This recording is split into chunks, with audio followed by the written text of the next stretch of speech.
अस्सलामु अलैकुम वरहमतुल्लाहि वबरकातुहू। वेलकम क्लास, मैं मुज़म्मिल हुसैन आपसे मुखातब हूँ। आज का लेक्चर इंतहाई अहम लेक्चर है। इसमें हम इन्वर्स ऑफ मैट्रिक्स कालब का ज़रबी मक़ूस सीखेंगे और ये बहुत ही अहम टॉपिक है हमारा इस आज की वीडियो में। तो कालब का ज़रबी मक़ूस जो है, फ़र्ज़ करें हमारे पास कोई एक मुरबी कालब है, एम उसका हमने नाम ले रखा हुआ है। तो एम कोई मुरबी कालब है, ए बी सी और डी ये इसके अरकान है। तो हमें कहा जाता है कि कालब का ज़रबी माकूस मालूम करें, मीन्स के inverse of matrix find out करें।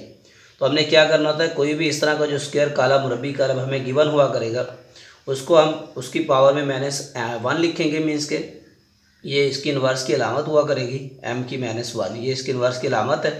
एम इन्वर्स इसको रीड करेंगे, पढ़ा जाएगा। तो बराबर में हम क्या लिखेंगे, एम इन्वर्स का कुलिया अर्जाइंट ऑफ एम, जिस कालब का हम मक्ता निकाल रहे हैं, सॉरी ज़रबी माकूस निकाल रहे हैं, उसका अर्जेंट आ जाएगा, बटे में हमारे पास उसका मक्ता आ जाएगा। तो फर्स्ट ऑफ ऑल आपने एक बात का और ख्याल रखना है कि जिस कालब का हम ज़रबी माकूस निकालना चाहते हैं, तो सबसे पहले आपने उसका डिटर्मिनेंट निकालना है, चेक करना है कि वो नॉन सिंगुलर होना चाहिए, मीन्स के गैर नादर होना चाहिए। अगर वो सिंगुलर हुआ तो उसका फर्दर जो है इन्वर्स ऑफ मैट्रिक्स वो इम्पॉसिबल हो जाएगा, उसको मालूम हम नहीं करेंगे, बस जस्ट लिख देंगे। तो फर्स्ट ऑफ ऑल ये देखते हैं कि अर्जेंट ऑफ एम और एम का जो डिटर्मिनेंट है, पहले हम डिटर्मिनेंट की बात करें। तो ये डिटर्मिनेंट को हमने इससे पहली वीडियो में काफ़ी डिस्कस किया है। तो फर्दर अगर हम इसको निकालें, यहाँ पे दोबारा से रिपीट कर लेते हैं। तो एम का हमने निकालना है डिटर्मिनेंट, तो ये सबसे पहले हम इसकी अलामत लगाते होते हैं। तो ये डिटर्मिनेंट की अलामत है, दोनों स्ट्रेट लाइन लगा देते हैं। और इसी तरह इसके भी हम दोनों तरफ क्या लगा देते हैं, सीधी लाइनें लगा देंगे। ए बी सी और डी ब्रैकेट्स की जगह पे आपने लाइनें लगा देनी है, ये इसकी डिटर्मिनेंट की अलामतें हैं। और फर्दर हम क्या करते हैं, इसमें इसके जो वतर के अरकान हैं, ये वाली जो एंट्रीज़ है ए और डी, इनको बोलते हैं डायगोनल एलिमेंट। अब इसमें जो डायगोनल एलिमेंट्स हैं ए डी मीन्स के वतरी अरकान, इन दोनों को आपस में मल्टीप्लाई करते हैं और माइनस करवा देते हैं नॉन डायगोनल एलिमेंट सी और बी के असल ज़रब से, बी सी का असल ज़रब माइनस। दोबारा से देखिए, डायगोनल एलिमेंट्स ए डी, इन दोनों का असल ज़रब माइनस नॉन डायगोनल मीन्स के गैर वतरी अरकान, वतरी अरकान का असल ज़रब माइनस गैर वतरी अरकान का हासिल ज़रब। तो ये हमारे पास इस तरह से मक्ता आ जाता है। डिटर्मिनेंट हम मालूम कर लेते हैं। और इसी तरह इसके साथ अर्जेंट हमने इसका अगर निकालना, अर्जेंट ऑफ दिया गया कालब जो भी होगा हमारे पास, उसका अर्जेंट निकालने का जो तरीकाकार होगा वो क्या होगा स्टूडेंट, उसमें हम जो ये डायगोनल के एंट्रीज़ हैं, मीन्स के जो वतर के अरकान हैं, इनको आपस में इंटरचेंज कर देंगे। मीन्स के इनकी हम जगह चेंज कर देंगे, ए को हम डी की जगह लिख देंगे और डी को ए की जगह पे रिप्लेस कर देंगे। और जबकि जो नॉन डायगोनल एलिमेंट्स हैं, मीन्स के बी और सी, इनका जस्ट हम साइन चेंज करेंगे, अलामत चेंज करेंगे। अगर प्लस में आ रहा तो माइनस कर देंगे, माइनस में आ रहा तो प्लस कर देंगे। तो यस अप्लाई करेंगे, डी को हम राइट करेंगे ए की जगह पर, बी प्लस में इसको हम माइनस कर देंगे और सी प्लस में उसको माइनस कर देंगे, साइन चेंज किया, और डी की जगह पे हमने ए को राइट कर देना है। तो ये हमारा क्या आ जाएगा, अर्जेंट आ जाएगा किसी भी कालब का। तो ये दो बातों का बस आपको ध्यान रखना होगा। सबसे पहले तो उसका डिटर्मिनेंट आपने निकालना है और वो नॉन सिंगुलर होना चाहिए, मीन्स कि जिसका डिटर्मिनेंट है वो नॉट इक्वल टू 0 होना चाहिए। तो ये चीज़ होनी चाहिए आपके पास, ये नॉट इक्वल टू 0 आना चाहिए।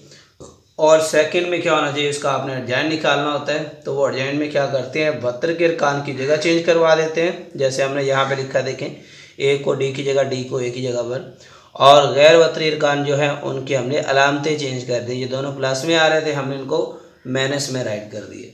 अब हम एक्सरसाइज 1.5 का क्वेश्चन नंबर 2 सॉल्व करते हैं। फर्स्ट हमने पहले वीडियो में डिस्कस कर लिया है, तो क्वेश्चन नंबर 2 करते हैं। क्वेश्चन नंबर 2 का फर्स्ट पार्ट है। सेकंड में कहा गया कि नादर और गैर नादर कालम मालूम करें, singular non singular matrix find out करनी है। तो जस्ट हमने क्या करना है, इसका डिटर्मिनेंट फाइंड आउट करना है, मीन्स कि इसका मक्ता निकालेंगे और उससे देखकर अगर 0 आ जाता है तो हम कहेंगे ये नादर है, अगर 0 नहीं आता तो कह देंगे ये क्या है, गैर नादर है। तो पहले तो हम इसका निकालते हैं जी मक्ता। ए मक्ता मीन्स के डिटर्मिनेंट की अलामत हम यूज़ करेंगे, दोनों तरफ हमने उसकी अलामत लगा दी, सीधी लाइनें लगा दी। ये अलामत है किसकी, मक्ता की अलामत होती है। ब्रैकेटों को हटा के हमने एक स्ट्रेट लाइनें लगा दी और इस कालब के साथ भी हमने दोनों तरफ लाइनें लगा दी हैं। और ये 2 और 4 राइट कर दिया। अब इसका मक्ता कैसे निकालते हैं, वतर के अरकान को ज़रब करते हैं। तो वतर में हमारे पास 3 और 4 आ रहा है, 3 और 4 को हम मल्टीप्लाई करेंगे और दोनों के दरमियान में हम माइनस लगाएंगे आखिर में, और इन गैर वतर के अरकान को हम क्या करेंगे, मल्टीप्लाई करके तफरीक करवा देंगे। तो अब इसको मल्टीप्लाई किया, 4 3 बार ये हमारे पास 12 आ गया, और 6 2 बार ये भी हमारे पास 12 आ गया। तो ये तो ज़ीरो आ रहा है, तो ज़ीरो आ जाए तो कौन सा कालब होता है, ये हमारे पास क्या है, ये एक नादर कालब है जी, सिंगुलर मैट्रिक्स है। ए जो है वो हमारे पास एक सिंगुलर मैट्रिक्स है। तो अब इसी तरह से इसका सेकंड पार्ट अगर सॉल्व करें तो सेकंड पार्ट इसका है बी वाला, वो उसमें लिखता है 4 1 3 और 2।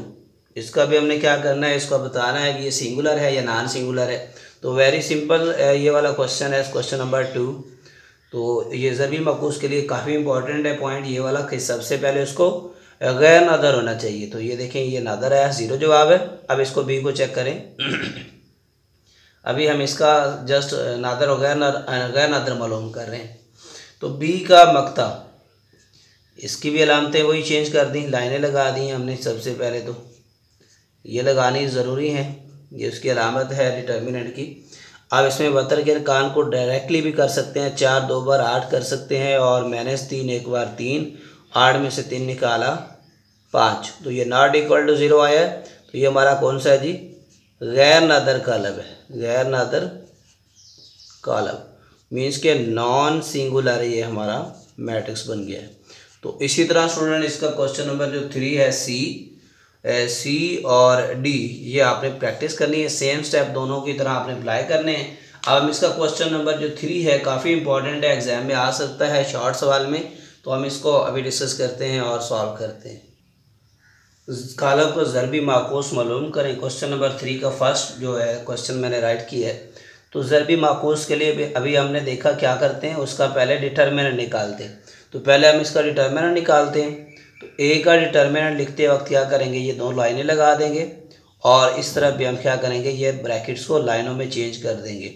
तो ये फर्स्ट स्टेप हो गया। सेकंड में क्या करते हैं, वतर के अरकान को मल्टीप्लाई करते हैं। तो -1 और 0 को मल्टीप्लाई करेंगे, -1 और 0, फिर माइनस करेंगे गैर वतरी अरकान मीन्स के नॉन डायगोनल एंट्रीज को मल्टीप्लाई करेंगे। अब इन दोनों को हमने फर्दर मल्टीप्लाई किया, -1 को 0 से, तो ये 0 आ जाएगा, ये माइनस आ जाएगा, और 3 2 बार 6 आ जाएगा, इज इक्वल टू -6। तो ये हमारा क्या आ रहा है, नॉन सिंगुलर मैट्रिक्स है, तो इसकी ज़रबी माकूस मुमकिन है। तो हम इसको फर्दर सॉल्व करते हैं। ज़रबी माकूस के लिए क्या निकालना है, अर्जेंट निकालना होता है। 2 बातें इसमें आपने बस निकालनी होती है, एक उसका मक्ता निकालना होता है, पहले वो आपने मक्ता निकाले, अगर वो नॉन ज़ीरो आ जाए मीन्स के 0 के अलावा कोई और नंबर आ जाए तो आपने उसका फर्दर अर्जेंट निकाल लेना है, वरना उधर ही कह देना है कि इसका हल मुमकिन नहीं है। अगर ये 0 आ जाता है मीन्स के नादर आ जाता है, तो नादर कालब को जो ज़रबी माकूस है वो मुमकिन नहीं होता, मीन्स के पॉसिबल नहीं है।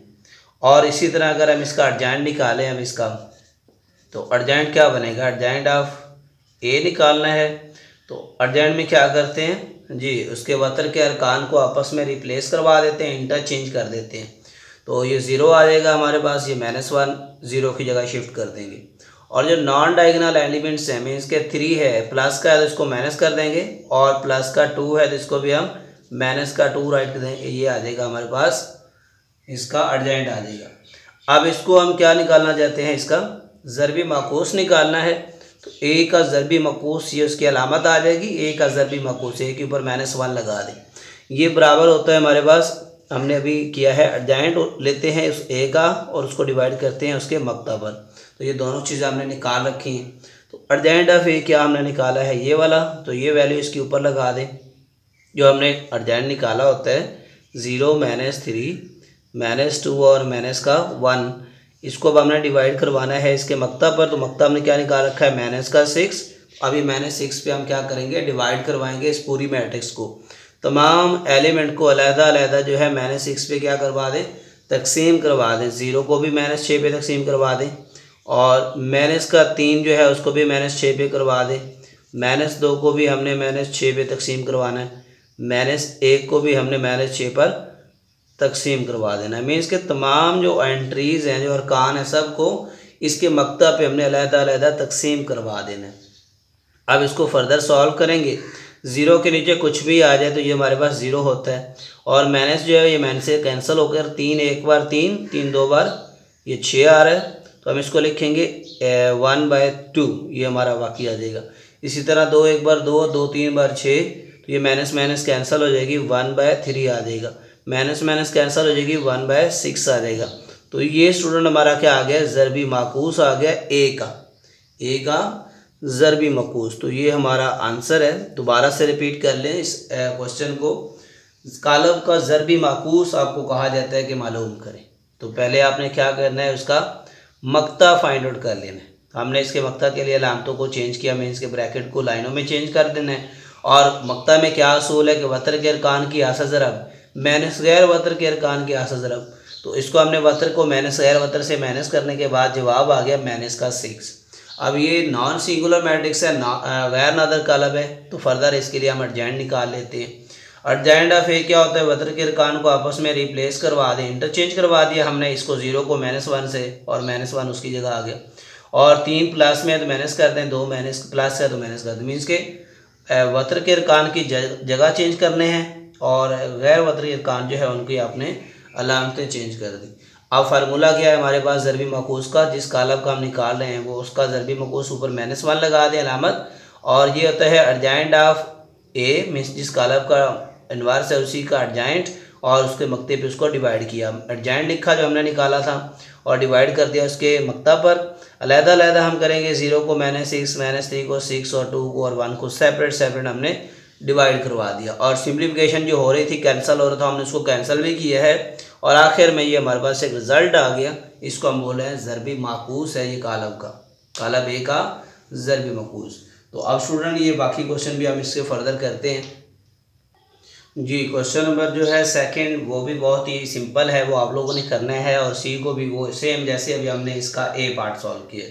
तो प्रैक्टिस जो है ये ज़रूरी होती है समझने के लिए। मैथ को बार बार प्रैक्टिस करेंगे तो समझ आएगी, और जब सुनने से नहीं समझ आती। इसको बार बार साथ साथ प्रैक्टिस किया करें। एक बार सुने वीडियो को और उसके बाद उसके साथ साथ उसको खुद से सॉल्व करें। अगर कुछ समझ नहीं आ रहा अगेन से उसको देखें, फिर आपको इंशाल्लाह समझ आ जाएगी। तो साथ साथ इसको खुद से किया भी करें प्रैक्टिस के तौर पर। ये एक बुनियादी चीज़ है समझने के लिए।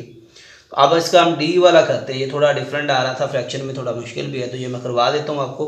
तो डी क्या है जी, पहले हमने क्या करना होता है, ज़रबी मकूस में उसका मक्ता निकालना होता है। तो हम उसका स्टेप 1 पे हम मक्ता निकाल लेते हैं। तो मक्ता की अलामतें क्या हैं जी, ये सीधी लाइन लगाते होते हैं, जिस भी कालब का निकालना है दोनों तरफ लगा दिए जी। ये आ जाएगा 4, 1 और 2। अब इसका मक्ता कैसे निकालते हैं, वतर के अरकान को ज़रब करते हैं। वतर में अरकान हमारे पास 1/2 है और दूसरा 2 है, इन दोनों को मल्टीप्लाई करवा दिया, इन दोनों को, और माइनस कर देते हैं। गैर वतर के अरकान को 1 को मल्टीप्लाई करवाना है हमने 3/4 से। तो ये वतर के अरकान माइनस गैर वतरी अरकान आ जाएगा। अब इसको हम फर्दर सिंप्लीफाई करें, ये 2 से कैंसिल हो रहा है, तो ये हमारे पास 1 आ रहा है। और ये माइनस ये 3 को 1 से करेंगे, 3 1 = 3/4। अब इसको हम फर्दर एलसीएम लेंगे, तो ये हमारे पास आ जाएगा 4 एलसीएम आ जाएगा। तो 4 1 = 4 और -3 करेंगे, तो ये हमारे पास 1/4 आ जाएगा। तो ये हमारा आ गया इसका डिटर्मिनेंट 1/4। और इसके बाद हम क्या निकालते हैं, एडजेंट लेते होते हैं इसका। तो इसका एडजेंट लिखेंगे डी का। तो एडजेंट में क्या करते हैं स्टूडेंट, जो वतर के अरकान हैं उनको आपस में इंटरचेंज करवा देते हैं, उनकी जगह बदल देते हैं। 2 को 1/2 की जगह पे लिख दिया और उसको 1/2 की जगह पे। और जो गैर वतरी अरकान जैसे 3/4 है, जमा का है तो उसको मैंने माइनस कर दिया है, और 1 प्लस का है तो उसको भी माइनस करवा दिए। अब ये हमारा क्या आ गया, इसका एडजेंट आ गया। तो अभी हमने इसका ज़रबी मकूस सीखा है कि जिस भी कालब का ज़रबी मकूस निकालना हो, डी ज़रबी मकूस लिखते हैं इस तरह से।